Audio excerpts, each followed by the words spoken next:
podcast number 21. This podcast will be about our local farm workers and our local farm worker council. Our farm workers grow and pick the food we eat. Are they running into immigration problems? Well, let's see if we can find out. But first, let's talk music. Next, I'll play a song that my nephew, Star Smiley, wrote with the help of AI. He wrote the words, then had AI write the melody, the music, and sing it. It's called Hold On. Here it is.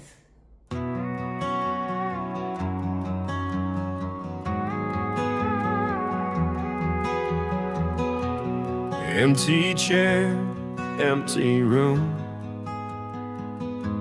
Her laughter echoes a fading tune. Cancer stole her piece by piece, left me shattered, no release. Holding on to family, a fragile thread, but the darkness whispers in my head. Sometimes holding on is letting go, a bitter truth, a painful flow. The memories linger sweet and sharp as I navigate this broken map. The kids ask questions, eyes full of pain. Try to explain, but words feel in vain. Their smiles falter amid grief. We cling together, seeking relief. The weight of the world, a heavy stone, crushing me, leaving me alone. Sometimes holding on is letting go, a bitter truth, a painful flow. The memories linger sweet and sharp as I navigate this broken map.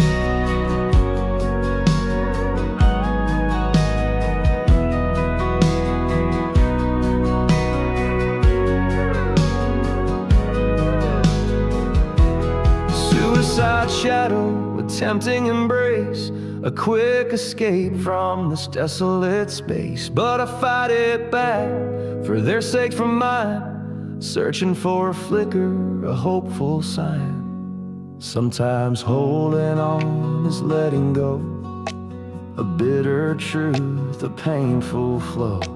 The memories linger sweet and sharp as I navigate this broken map. Letting go of her, but holding on tight to the love we share, a guiding light. One day at a time I learned to cope with the loss of her, my only hope.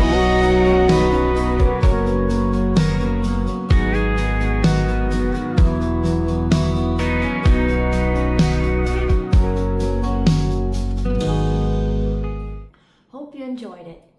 Streaming companies currently won't let AI-generated music compete with the songs that actual people write. Since I am a songwriter, I am very happy with that. However, hopefully the powers that be will come up with some way to share songs that AI helped create, because some of them are pretty darn good. We will see down the road. But now, on to our Farm Workers and Farm Workers Council podcast. Now, on to our Farm Worker and Farm Worker Council podcast. With me today is Isabella Jones. She is the Development Director for the Farm Workers Council, whose main office is located at 1125 Crestwood Boulevard in Lake Worth. It's a pleasure meeting you. Thank you so much. And I really appreciate you fitting me into your schedule. I know you had meetings this morning. How are you doing? I'm doing well. I'm very excited to get on the podcast and talk with you about the Farm Worker Council and the important work that we do in Palm Beach County. Well, I know it's going to be a great podcast because they are doing a tremendous amount of really good things. Well, thank you, Star. Well, I have attended some of the council's fundraising events, and I understand you have a lot of really good things that you're doing for these farm workers. But before we get into that, I have to ask, what does being the development director mean? Yeah, so as the development director, my main job is to maintain the relationships that we have with local businesses in the area, corporations, and other companies that have interest in being a good neighbor and supporting nonprofit organizations in the Palm Beach County area. And we really try to focus on companies that have missions aligned with us, that care about the same people we care about. And that's my job, mainly speaking to those people, maintaining that relationship, and letting them know everything that the Farm Worker Council does and why they should care and why they should help. Then you are the perfect one for this podcast today. Wonderful. Okay, well, does the Farm Workers Council help Palm Beach County's farm workers, or is there a bigger area than Palm Beach County? Yeah, so we mainly work in the Palm Beach County area. We began in Palm Beach County in 1978, right up here on 441, close to the 4 Points gas station. Right. We mainly serve the Lake Worth area and the Belle Glade agricultural community. Okay. We do that through our 2 office locations, as you mentioned. Okay. Our main Belle Glade office is in downtown Belle Glade, and then our Okay. Lake Worth office here is close to Dixie Highway, close to a lot of the central community area. Well, that sounds good. Well, since we're here at this office, does it serve as a place for farm workers to actually come here to get help? Yeah, absolutely. So we have client and case management services. So we do direct meetings with clients downstairs where we provide them a variety of services and programs. Okay. Well, how do the farm workers know you exist? I mean, how do they find out about you? Yeah, so the number one thing that we do is community outreach. We go to different community events, tabling activities, whether it be at colleges or Palm Beach County town-sponsored events. One event that we recently attended where we did some outreach activity was the HIV Care Council retreat in Palm Beach County, and we also attended the Back to School event that was hosted by Palm Beach County and Belle Glade. Those were both great events that we can connect to people in the community that are within the population of people that we want to help.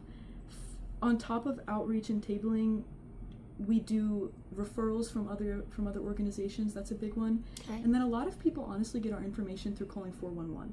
So when you call 411 in Palm Beach County, they offer you a variety of services and they recommend us a lot. Wow, cool. Okay, before we get into what the Farm Workers Council actually does, I'd like to hear about the farm workers themselves, so we can get to know who we're talking about here. Yeah, absolutely.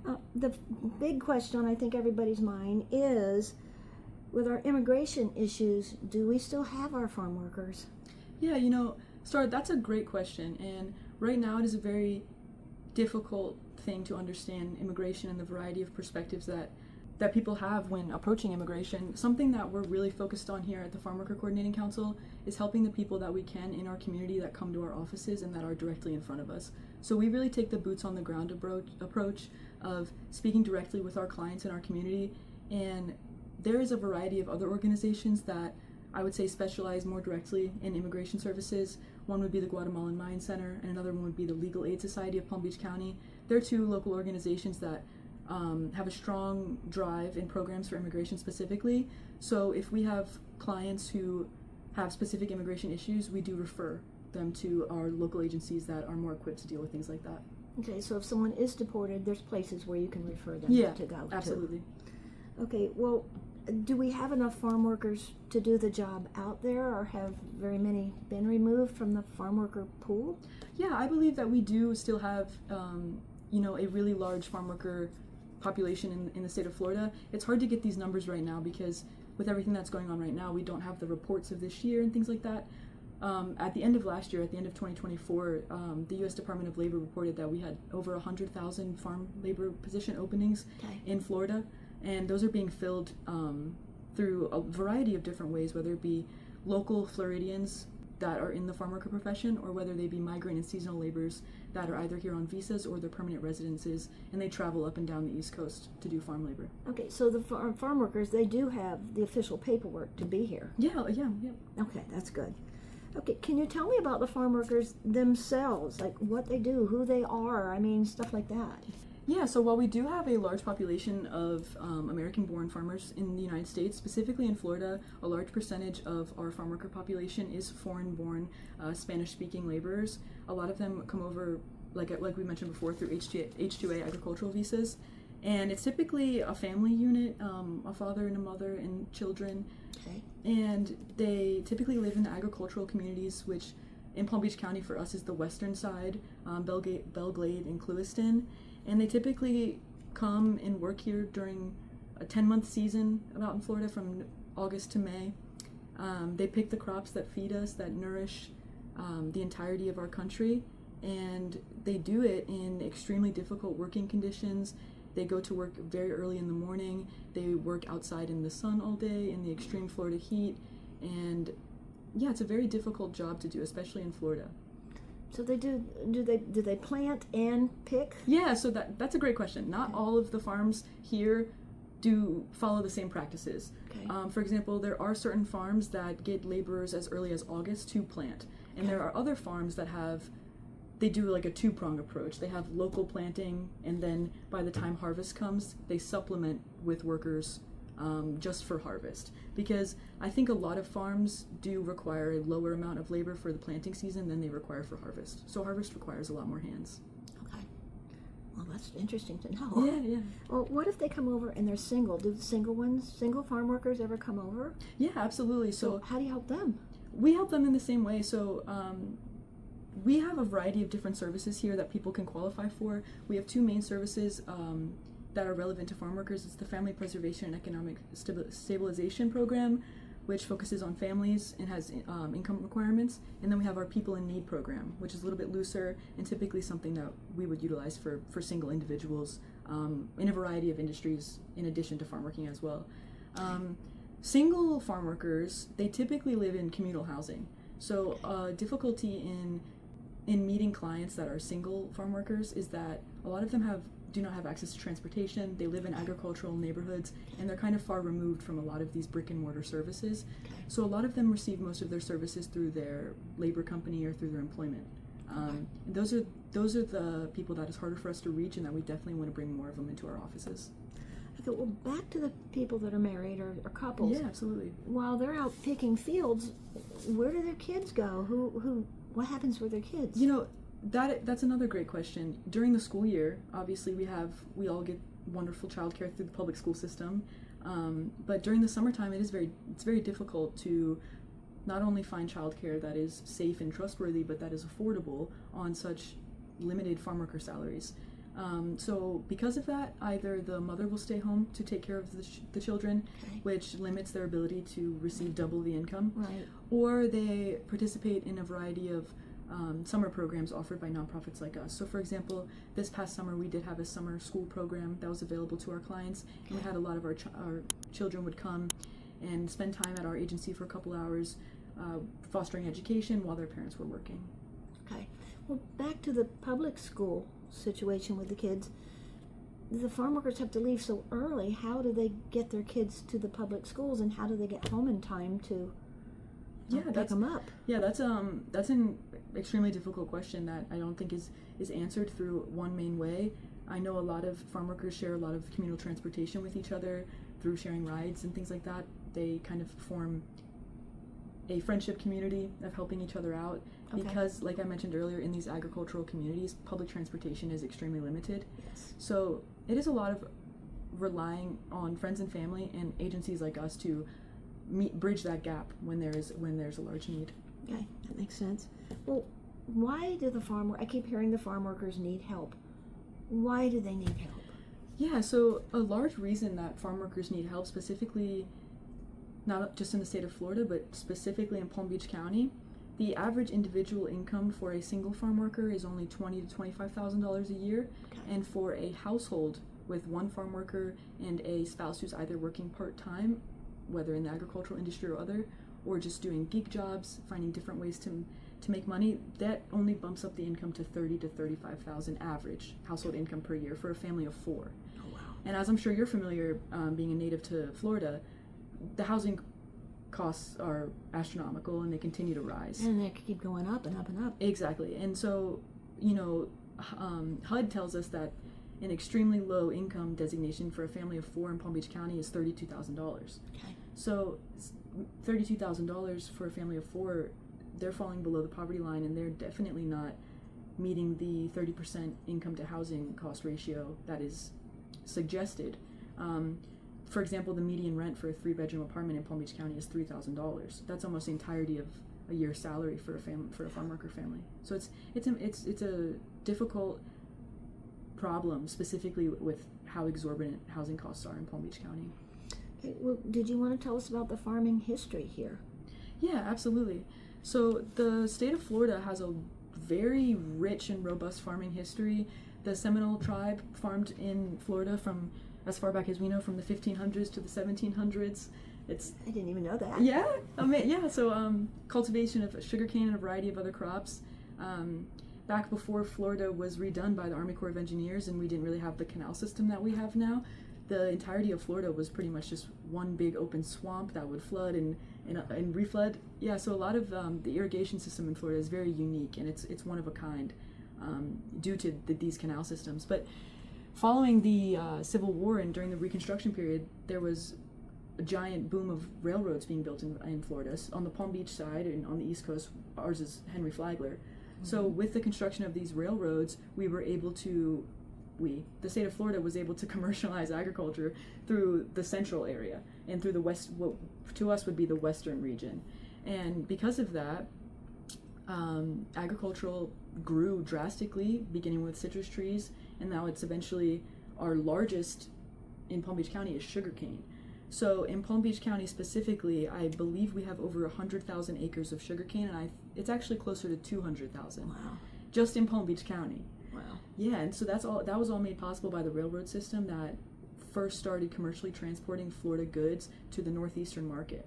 Okay. So they were able to send, fresh Florida Valencia oranges and yummy tomatoes all the way up to New York City in only a few days, thanks to those railroads. And so over time, as the commercialization has grown, obviously the need for labor has grown as well. So you cannot just grow a farming operation to the massive scale that it is now without needing tons of more people to pick the food when it's ready. And because of that, there was a project in the late 1940s that I'm by no means an expert on, but it was the Braquero Project. Okay. And it was the project in which the government negotiated with Mexico to create specific labor visas to allow Mexican-born individuals to come to the United States on these visas to farm. And that was kind of what began the boom of this relationship between staffing companies and labor companies building places like communal housing in neighborhoods like Belle Glade and Clewiston, and we're still using these buildings today. There's still buildings out there from these programs that people live in. Wow. So it is very rich history in Florida, and specifically connected to our laborers. But do they still travel from crop to crop or area to area? Yeah. Something that I think is interesting is that I'm a Northeasterner, and a lot of Northeasterners that live in Florida forget the very interesting climate that we have down here, and that our farming season is completely flipped from the Northeast. So we don't farm anything in the summer pretty much, except for tropical fruit trees. It's way too hot to farm in the summer down here. So they farm August through May. And because of that... But it's freezing up there, isn't it? It is. How do you farm in the snow? Yeah, so they don't. So when we're down here enjoying our beautiful Florida winters of 65 degrees, they're not farming up north. So our farmers are down here starting in August, enjoying all of our weather, and then as it gets closer to summer, they begin to move up the coast through Georgia, the Carolinas, up to Virginia, up to Maryland, New Jersey, and all the way up to Michigan to finish with apple season. They do that all throughout the end of the summer, and then they come back and return. So you're telling me the farmers themselves, not the farm workers, but the farmers themselves come down here with their farm workers? No. So it's farm workers that work for a variety of different farms. Okay. Yeah, so almost all farms outsource all of their labor. So it is very rare nowadays, from my knowledge in the Florida agricultural industry, for these farming corporations to directly employ their laborers. Almost all of these corporations are using staffing agencies. Okay. Yeah, so these staffing agencies are also responsible for logistics of providing benefits, making fair pay, providing housing, and providing visas as well. Okay, that sounds good. And it's just as far as you know, they're doing a good job. They're doing their part on not treating the farm workers bad or anything. I think it's definitely an industry that needs tons of improvement, and that it is very understood within our society that laborers, specifically farmers, kind of get swept under the rug and are less addressed in terms of labor movements. Like, for example, the agricultural industry is one of the only industries that is exempt from getting overtime. So no agricultural employees ever get paid overtime hours. Wow. Yeah, so because of that, while they might be getting treated well by these labor companies, there is a necessity for an agency like ours. There's a necessity for an agency like ours to provide, like I said before, to bridge the gap. While they might be providing communal housing, it is overcrowded, it is less sanitary, it does not provide the same amount of nutritious meals that we expect, and that we want these people to have, which is why our agency exists, to bridge the gap on nutrition, on hygiene, and when we can, rental assistance to improve the unfortunate environment that you kind of are forced into to work in agricultural areas in Florida. Okay, well that's great, and that segues right into this next question. I know you've been answering this question all along, but can you tell us what the Farm Worker Council is and what you do for the farm workers? Yeah, so at the Farm Worker Coordinating Council of Palm Beach County, our mission is to promote self-sufficiency and improve the quality of life for migrant and seasonal farm workers and other people in need through access to education, advocacy, and other services. We do this through a variety of programs like the ones I mentioned earlier. Another big program that we have is our food pantry and our food distribution. We do food distribution once a week on Wednesdays out of both offices. For example, I know that in the month of June we distributed food over 1,400 times. Yeah, it's wonderful. So it's a cornerstone of our work here, and I believe it is a very important piece of what we do. It's something that I personally began my involvement in as an intern here. I began volunteering at our food distribution and seeing firsthand the impact that we make to the people directly around us in this Lake Worth location. It was a big deal, and to see that these people rely on our services and they come each week and they have trust of what we do, and they know that we'll be here for them.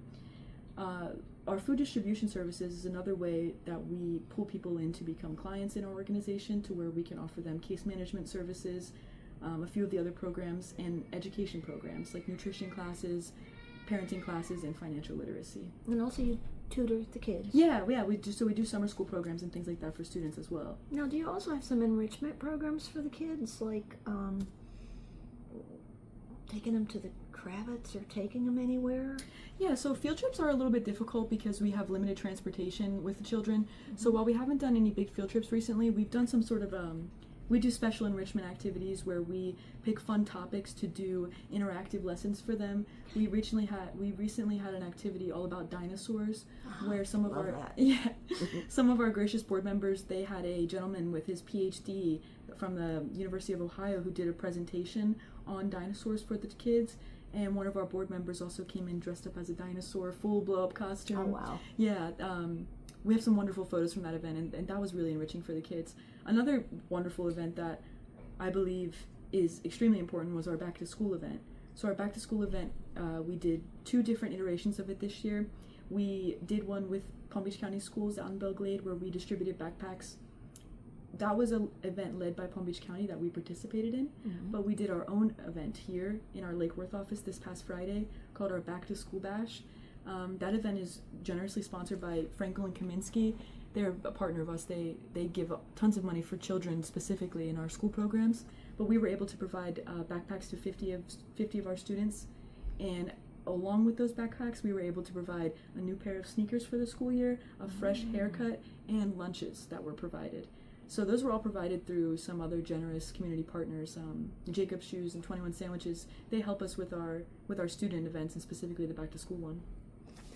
Yeah, that sounds super. Well, also, what about your donation room? I know I make donations all the time to your donation room. So we gladly accept donations every day of the week, Monday through Friday that we're here.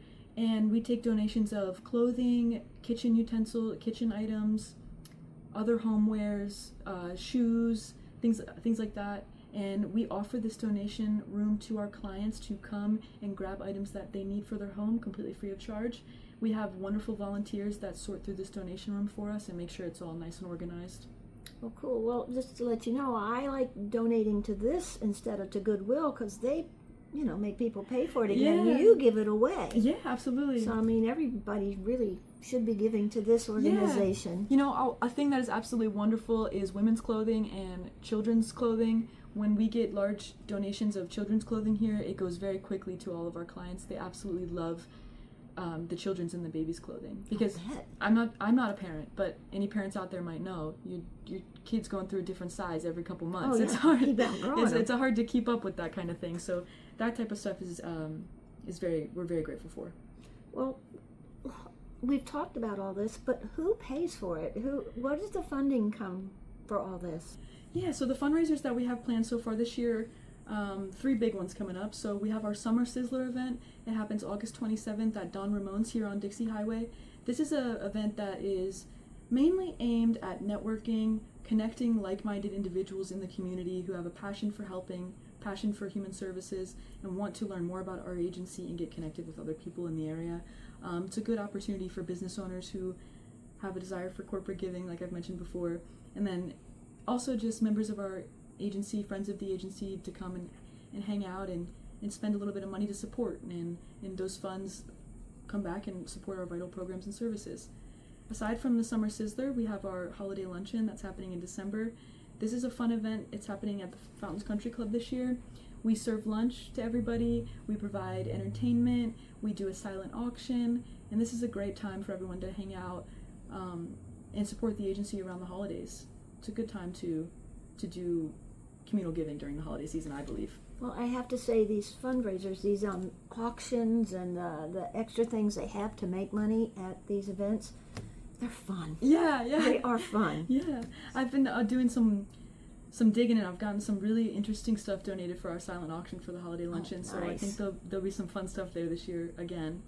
And then another one we do is in the springtime, we do our gala.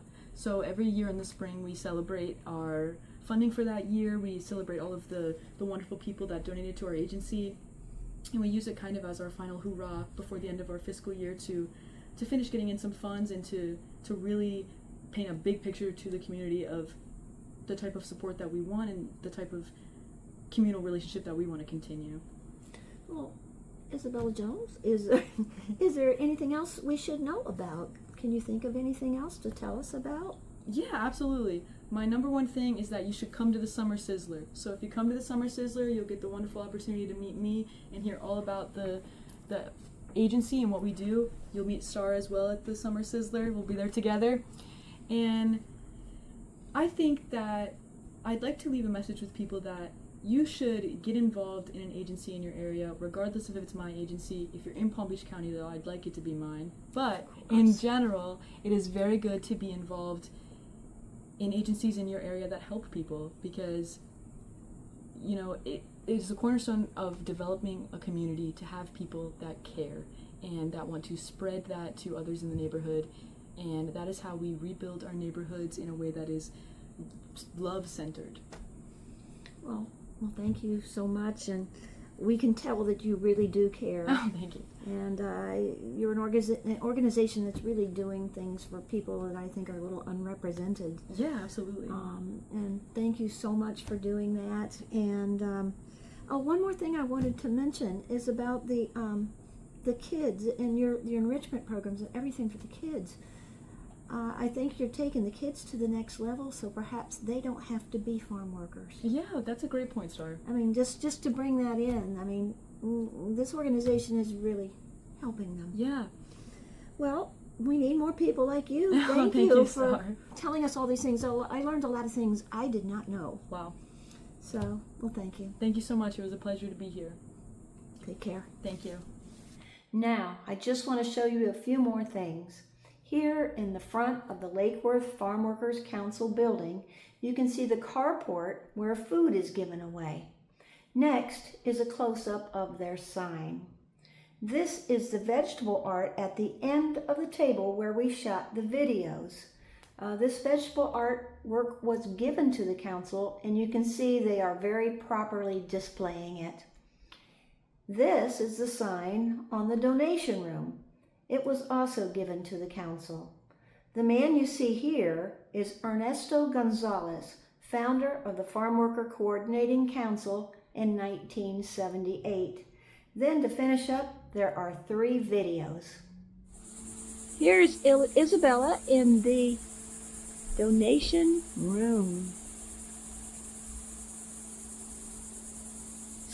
Here is the food pantry at the Farm Workers Council.